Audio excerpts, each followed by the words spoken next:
Mercier. Explain yourself, said Camier.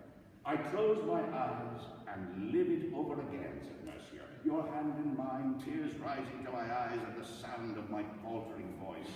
So be it, tomorrow at 9. A drunken woman passed by, singing a ribald song and hitching up her skirts. She went to your head, said Camier.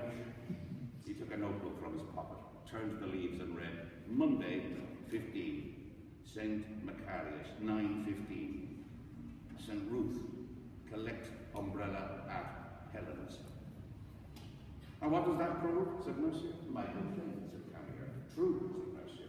We shall never know, said Camier, at what hour we arranged to meet today. So let us drop the subject. In all this confusion, one thing alone is sure, said Mercier.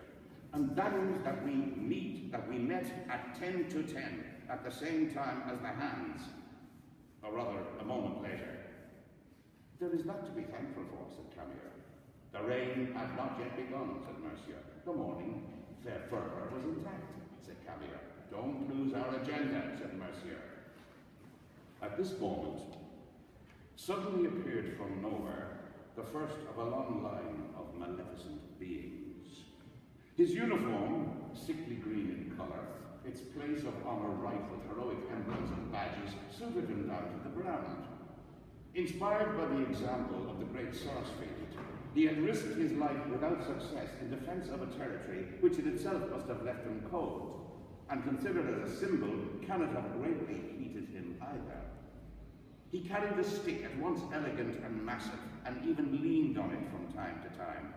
He suffered torment with his hip. The pain shot down his buttock and up his rectum, deep into the bowels and even as far north as the pyloric valve, culminating as a matter of course in urethro-scrotal spasms with quasi-incessant longing to micturate.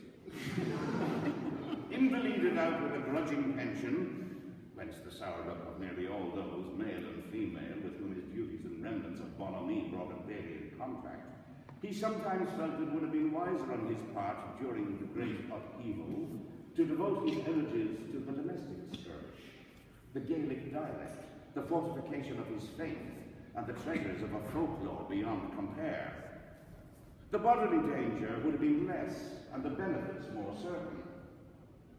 But this thought, when he had relished all its bitterness, he would banish from his mind as unworthy of it.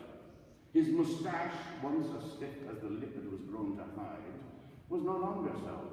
From time to time, when he remembered, with a blast of below, of fetid breath mingled with spittle, he straightened it momentarily. Motionless at the foot of the pagoda steps, his cape agape, streaming with rain, he darted his eyes to and fro, from Mercier and Camier to the gods.